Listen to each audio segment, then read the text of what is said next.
You so much. Thank you so much. Good morning or good afternoon, depending upon where you are. And welcome everyone. I'm so glad that you all are here. I'm thrilled to have you, and I'm thrilled to be your host today. My name is Jeff Nelson. I am the Chief Operating Officer and co-founder of Blavity Inc., which is the parent company to a number of brands and products, namely Afrotech and Talent Infusion. Talent Infusion is our talent matching software that allows employers who are looking to fill their pipelines with diverse candidates to do so quickly and easily. Today, we're excited to dive into how we can all lower the barriers to sourcing diverse talent and create a more inclusive workforce. Now, as much as I want you all to know about Talent Infusion and use Talent Infusion, that's not my goal here today. I'm not here to sell you on Talent Infusion. I'm not here to sell you on Afrotech. I am here to share insights on how to transform hiring practices and push forward diversity initiatives. This is an important topic, regardless of what tools you use, who you work with, what your methodology is. We all want to create workforces that are built for the future, that are representative, and that allow people, regardless of their background, to have a fair shot. And so there are so many opportunities that we can use to enhance the way that we recruit diverse talent. And so let's dive into it. We've got a cool agenda and we're going to drive through it quickly. And we're going to cover some exciting topics. We're going to talk first about hiring trends that are shaping the future of recruitment. Next, we're going to dig into skills-based hiring. This is a modern approach to overcoming hiring barriers and uncovering hidden talent.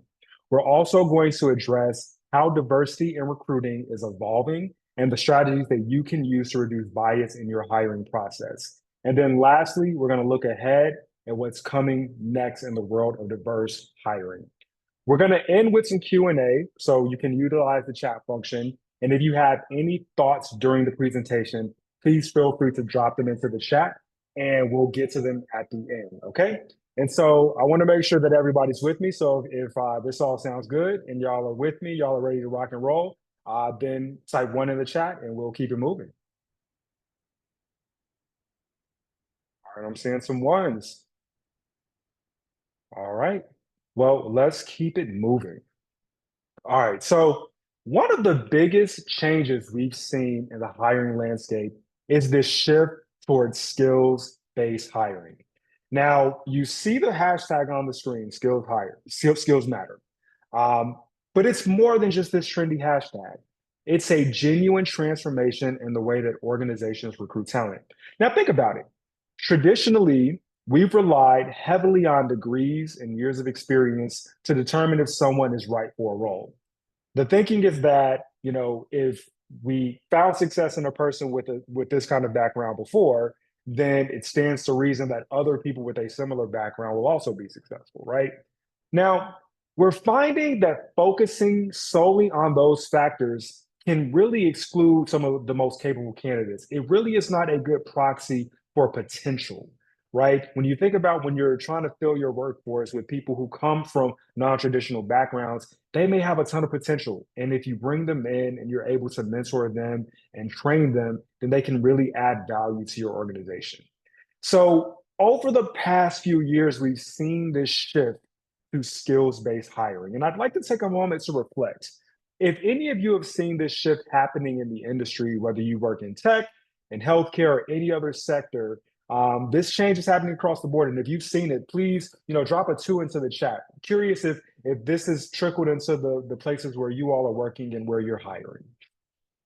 And so the question is, what's driving this shift? Well, there are two key things. First is the need for agility and diversity.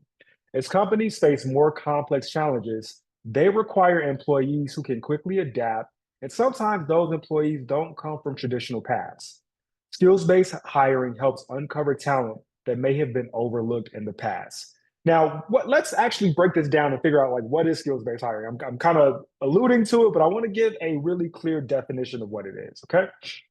So, at its core, skills based hiring focuses on evaluating candidates based on what they can do rather than what they've been, rather than where they've been. Okay. It's about breaking away from the rigid filters of education and experience and instead honing in on the capabilities that will make someone successful in that role. Now, my background is in tech. I'm a computer scientist by training. I've been the technical co-founder at Blavity and other companies. And so when I think about technical roles or coding boot camps, I have actually produced some of my best hires. They produce high quality candidates, even if they didn't have a computer science degree. I actually remember one hire that I made that stands out who still works at Blavity to this day was someone who had a background in finance, left his job in finance, did a coding boot camp, and then found me on an elevator and said, "Hey, I know you. I'm interested in getting into tech." And on a whim, spur of the moment, I walked around the block with him for 30 minutes and just talked to him about his background, his skills, how he sees the world, his life, and ended up not hiring him as a software engineer, but as a project manager. And he went on to become a product manager, and now he's our director of product and engineering at Blavity. And so that's, personally, this matters to me so much because if I had just said, well, you don't have that computer science degree and you've never worked in tech before, I can't hire you, then I would have missed out on someone that not only added a tremendous amount of value to Blavity, but someone that has really added tremendous value to me in shaping how I see the world. And so that's why skills based hiring is important, right? And so I want to know from you all who are here today, what skills are you focusing on when you're hiring for your team? So, drop in the chat. What are the skills that matter, regardless of the role? Like, what do you look for when you're looking to hire? What skills are important? Drop those in the chat, and then we'll take a look at those at the end. Okay. Now, I want to take a step back and just kind of look at the recruiting landscape. So, what I'm telling you is that there's this new trend. There seems to always be a new trend in recruiting, right? And over the last kind of 15 years or so, the recruiting landscape has changed.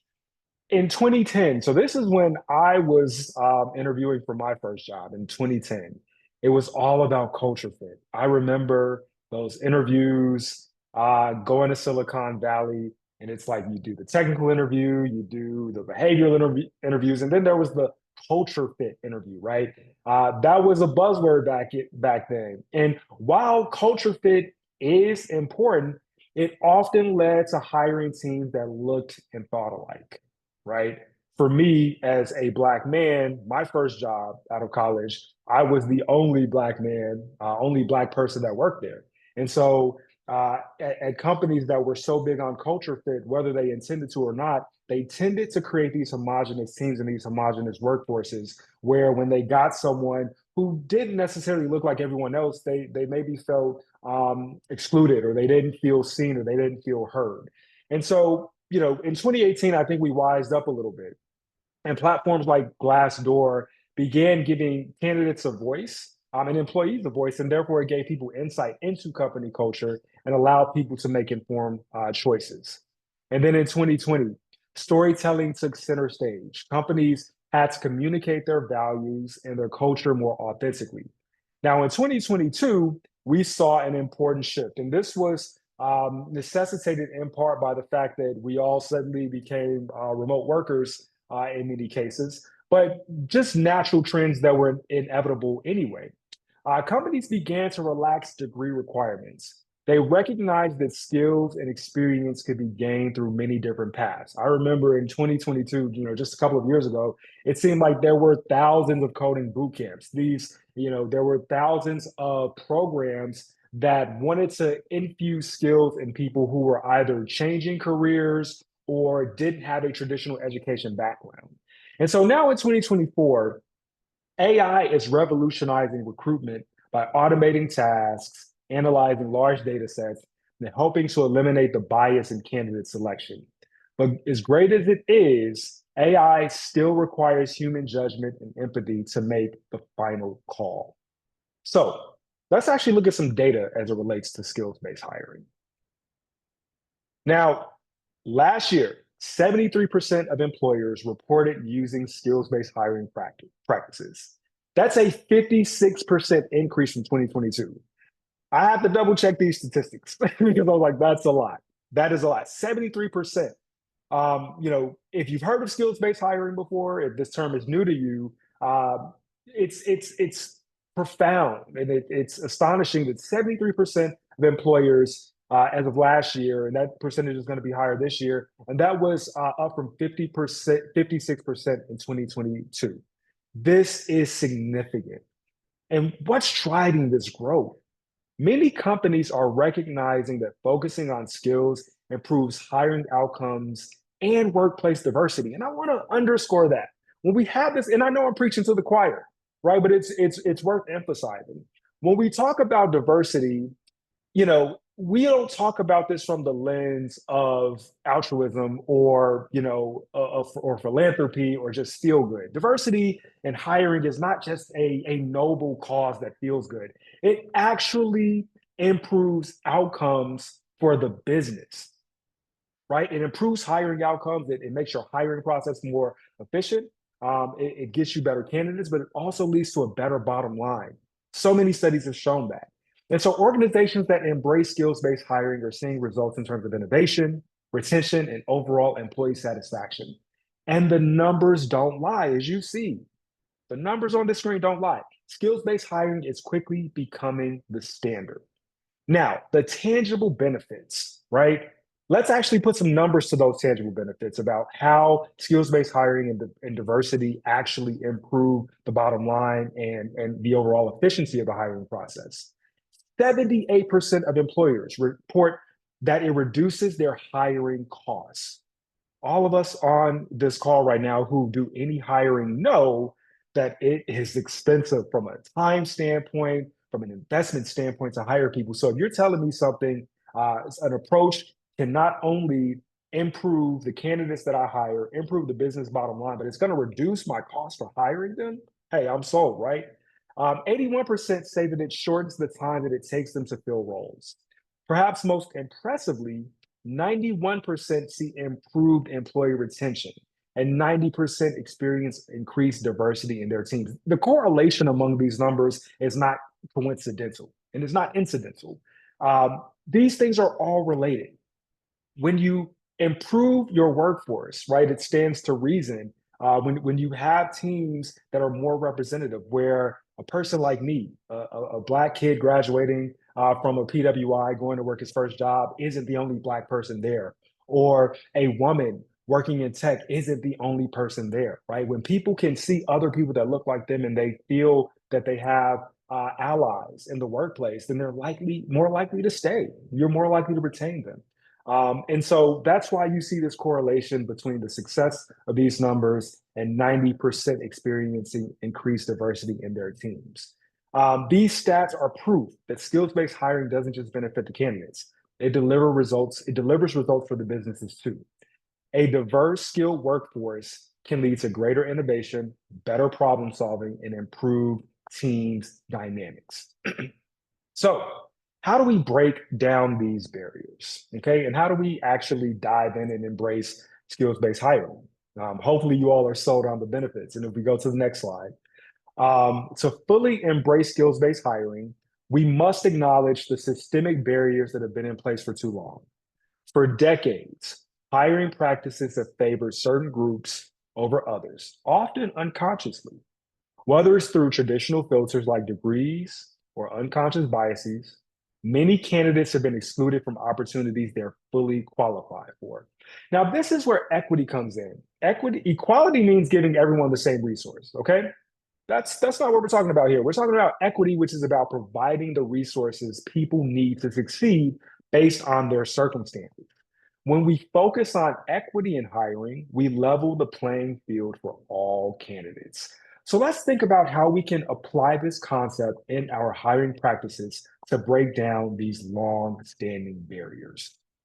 Okay, so next slide, we're going to talk about how we implement skills-based hiring. It starts with being intentional about what skills are needed for each role.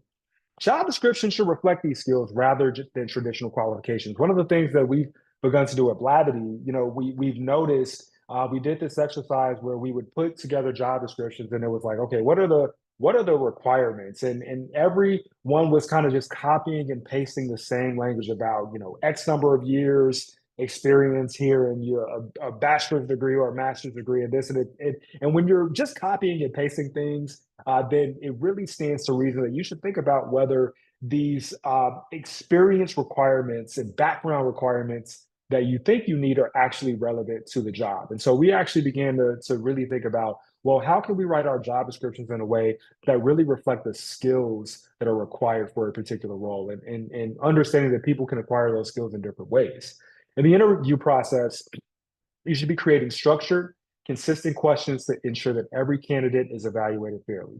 And do not forget about assessment.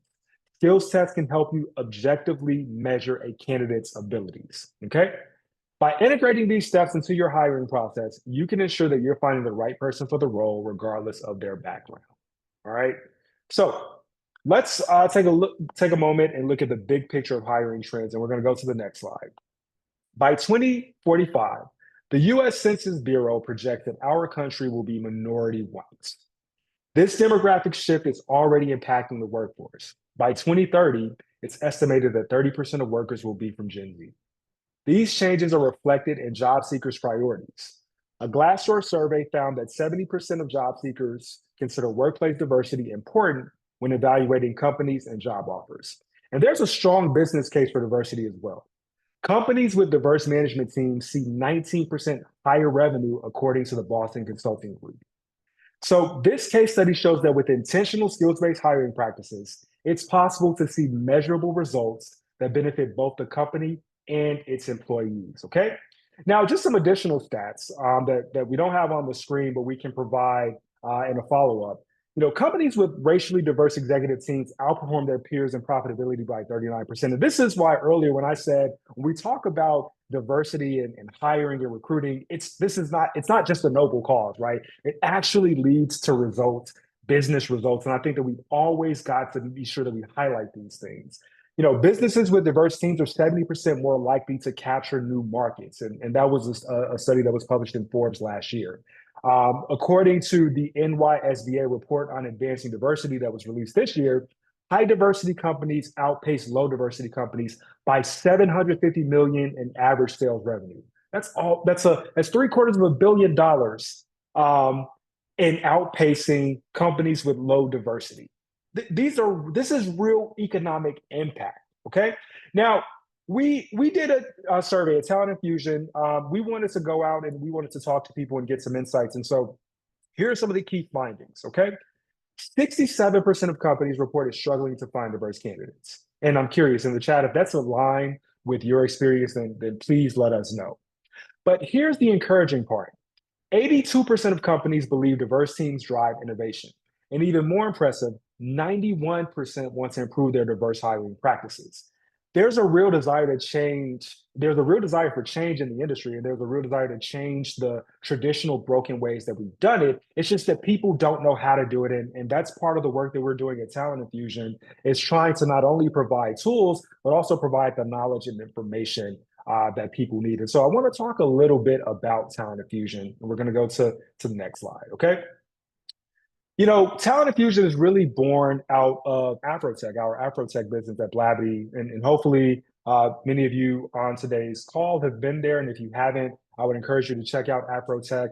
We'll be in Houston this year, November 13th through 16th. It's not too late to get your tickets. And if you're interested in figuring out how you can show up and talk to candidates, talk to our team, and we'll provide some information at the end about how to get in touch. These events like Afrotech are incredible for promoting diversity. But we realized we needed a way to extend the impact beyond just the conference. So again, as much as I want you all to come to Afrotech, I know that you all need to hire diverse people outside of just this week that we're going to be at Afrotech in Houston this year, right? You need it all year round, and that's where Talent Infusion comes in. Talent Infusion is our SaaS tool that bridges the gap between companies and high quality diverse talent. It connects businesses with individuals who have the skills and qualifications they need. While it does that while also addressing the challenges faced by organizations that can't attend or sponsor events like Afrotech or other big conferences that are out there where these candidates are, but you can't afford the all-in cost of being able to go, or logistically, it just doesn't make sense. We saw this gap in the industry and we jumped on the opportunity to fill it. But we wanted to make sure that we were really addressing the needs out there which is why we conducted the survey that I just mentioned. And that's why we, in addition to that survey, we put together guides and different knowledge bases that we want to share. So let's talk about some solutions to reducing bias. Okay. One effective strategy is implementing blind resume screening. This means removing names, photos, and demographic information to focus purely on skills and experience. Now, these are features that Talent Infusion allows you to do very, very easily. Other tools and systems also provide this functionality, and I really encourage people to explore this. Okay, it's amazing how much unconscious bias can creep in just from seeing a name, and so that's why being able to remove this information can help to reduce bias in your hiring efforts. Another key strategy is using structured interview processes.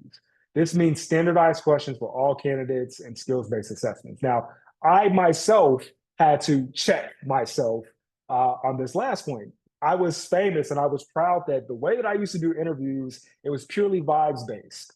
I prided myself on the fact that when I came into an interview, I was going to approach it like a conversation and I was going to talk to the candidate and ask them the questions that felt relevant to me in the time based on, what the vibes of the interview were, right? Now, as well intentioned as I was, that's ripe for unconscious bias, right? How can I accurately compare a candidate that I just interviewed and asked a different set of questions to another candidate I interviewed last week and didn't ask those same questions to, right? And so having structured interview processes where everyone can go in and have the same experience is key. And using standardized skills-based assessments as well as personality assessments can be helpful in that endeavor. They can give you a more holistic view of a candidate beyond just their technical skills. Remember, it's about finding the right fit on multiple levels: skills, experience, and their ability to add and enhance the culture. Here are some other strategies as well that we're going to show. Diverse interview panels can make a huge difference. It brings varied perspectives into hiring decisions. And we aim for both gender and ethnic diversity on our panels at Blabbing. And I encourage you all to do the same thing. It not only reduces bias, but it also shows candidates a commitment to diversity. I can't tell you the feedback that I've gotten from candidates, regardless of whether they get the job or not, when they notice that as part of the interview process, there were people, not only people who work there, but decision makers and leaders who look like them, they feel much more comfortable and they feel much more excited about accepting a potential offer. Lastly, I want to highlight bias training for recruiters and hiring managers. Regular workshops on unconscious bias can be eye-opening. Practical exercises to recognize and mitigate bias are particularly effective. It's one thing to talk about bias, but actively practicing how to counteract it is crucial. Now, I'm sure many of you have that experience where you have those annual, mandatory trainings on how to make the workplace safe and how to not get hacked or be, subject to phishing scams and things like that. Making your recruiters go through annual training on how to eliminate bias is just as important. I want to talk about some successes because, with Talent Infusion and the work that we do, this isn't just theoretical. I'm sure many of you have heard of ExxonMobil, one of the largest and most valuable companies in the world. Okay. Their diversity goal is to cultivate it at all organizational levels. They want to ensure that there is a robust pipeline of diverse talent for leadership roles. So when they get people in, they want to keep them at Exxon. So there's that retention piece, and they want to create a glide path of them to find roles in leadership. And they want to make sure that that pipeline is diverse. Now, their main hurdles were a limited pipeline and traditional recruitment methods that were falling short. And so that's where their innovation hiring practices came in, led by Robert Pitts II. Exxon recognizes that to build globally competitive businesses, you must maximize your competitive advantages at scale. For them, that's their people. They need to ensure that their workforce and leadership reflect the communities and cultures where they operate. It's not just about meeting quotas, it's about developing their people and maintaining a strong culture. These are core strategic priorities and absolutely essential to achieving their long term objectives. Now, if we go to the next slide, let's talk about how they partnered with Talent Infusion. They began in 2020 when they recognized the need to recruit from a more intentionally diverse IT talent pool. They officially began to partner with Talent Infusion last year in 2023 in Q1. By the end of Q2 and into Q3, they had expanded its use to groups outside their IT department. So for me, as the business owner of Talent Infusion at Blavity, the thing that I want to see the most is that however you come in and partner with us, whether it's one team or it's one recruiter, quarter over quarter, are we expanding to other teams because we're providing that value? And with Exxon in Q4, we saw this by Q4, we not only saw that there was an increase in usage across the company, but they saw their first significant results. The impact was substantial. We were able to work with them and demonstrate how a strategic approach to diverse hiring can lead to tangible results. And so here are some key lessons that we learned throughout the process. First and foremost, leadership buy-in is crucial. Without support from the top, these initiatives struggle to gain traction. We found that combining technology with a human touch is essential. While tools like Talent Infusion can streamline the process, the human element in decision-making is irreplaceable. Continuous feedback and iteration are also key. What works today might need to be adjusted tomorrow. The hiring landscape is constantly evolving, and our practices need to evolve with it. Lastly, it's crucial to expand the diversity focus beyond just hiring. It needs to be a part of your entire organizational culture. Hiring diverse talent is just the first step. Retaining them and developing that talent is equally important. And so let's look ahead at some exciting trends in diverse hiring. AI-driven candidate matching, like what we offer in Talent Infusion, is just the beginning. We're seeing companies experiment with virtual reality job simulations, which can help reduce bias by focusing on skills rather than appearances. There's also growing interest in using blockchain for verified credentials, which could revolutionize how we verify qualifications and work history. The future of hiring is about leveraging technology to create fairer, more efficient processes while still maintaining that crucial human touch. Now, before we wrap up, I want to make sure that everyone knows about our comprehensive guide, Reaching the New Majority, a guide for hiring for the future. There's a QR code on the screen, and if you haven't downloaded it yet, now is your chance. This guide is full of practical, actionable advice, and I highly recommend it to anyone serious about improving their diverse hiring practices. Now, we've covered a lot of ground today, and I've talked a lot. Hopefully, you all have found this to be valuable, but I want to hear from you. And so if there are questions in the chat, I'm going to take a pause to read them now. And if you have not asked a question, but you have one, now's the chance to do so. So please don't hesitate. I'm going to check into the chat now. And so if there are any questions, appreciate you all being lively and interactive and being here with us today. If there are any questions, we'll take a few moments to just answer those now. And so while we're waiting for questions, we'll go back to the previous slide and just give people a chance to scan that QR code if they have not done so.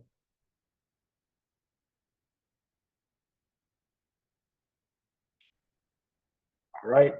And so let's talk about how to get in touch. Okay. And so on this screen here, if you're ready to take the next step in transforming your hiring process, you can get in touch with us at Talent Infusion. You can book a demo at talentinfusion.io /demo. You can reach out to our sales team, and that's just contact at talentinfusion.io and work with us to figure out how you can transform your hiring process. We're excited to work with you and help you build a more inclusive workforce that is representative and diverse. Thank you all so much for being here today. I hope that you found this webinar valuable and that you're leaving with new insights and strategies to implement in your own organizations. Again, if you have further questions, please feel free to reach out to us in chat. We do have one question that I want to address, and if there are others that come through, please feel free to do so. The question is, have you seen any trends from organizations backing out or not investing in diverse recruiting in lieu of all the legal cases occurring? Thank you so much for this question. It is so relevant. That was one of the fears that we had this year with Afrotech and Talent Infusion, that people weren't going to show up. And I'm happy to report that people are showing up. People are showing up to sponsor Afrotech. People are buying Talent Infusion. And when we talk to them and we really figure out, what is sort of driving them to do this in face of all the legal cases occurring, You know, what our partners are telling us is that regardless of the politics of it and the sort of legal minutia of it, what companies know is that diversity impacts the bottom line, and so they want to make sure that they are reaching as many candidates as possible. And for them, it's about scale. They want to get in front of as many candidates as possible. And if they are not intentional about reaching diverse audiences, then they're not reaching all candidates. And so whether they call it DE&I, whether they call it diversity, whether they call it workforce development, whether they call it, you know, recruiting at scale, whatever they call it, for them, the important thing is that they have to show up at places. And if they only show up in the places where they've always been, then they're not reaching everybody, and therefore they're failing in their mission. And so, thank you for the question. And if you've got other questions, you know, again, reach out to us at Talent Infusion or contact at talentinfusion.io. Thank you all so much for being on the call. It's been a pleasure. And Jeff, again, Jeff, before you yes. answer, there was another question by Rochella Yes. that said, "Is the virtual reality job simulation a training?" Yeah, Rochelle, I apologize for missing that question. So I've seen this in two ways. I've seen virtual reality job simulations that are trainings, but I've also seen them during the interview phase where the goal is to, for both, you know, I just want to say that I think a good interview process is one that is designed to give both the candidate and the employer information. If it's a mutual sort of evaluation. And so, what these virtual reality trainings are used for in the interview stage is not only for the employer to see can the candidate do the job, but it's for the candidate to see do I want to do this job, right? Is this actually my day to day? Is it actually going to be something that's going to cause me a lot of stress and anxiety? Is it going to be something that plays to my skills? Is it going to be something that I enjoy? So I've seen it in both cases, and you know it's early, and we definitely want to see some more data about how this is impacting hiring and how it's impacting candidate perception of the job and then their performance on the job when they get there. But there is some promise and potential. Thank you all so much for the questions. Again, my name is Jeff Nelson with Blavity Inc. It's been a pleasure to join you all today. And I look forward to getting in touch and seeing you at Afrotech if you all will be there or chatting with you all virtually if you reach out. Thank you all so much. All right, so Amber will be sending out a follow-up. She will be sending out a recording and any information regarding continuing education credits. So if you have any questions regarding today's webinar, you can reach out to her. Thank you so much and have a wonderful day, everyone. Thank you, Jeff and Lillian. Bye-bye, everybody. Thank you.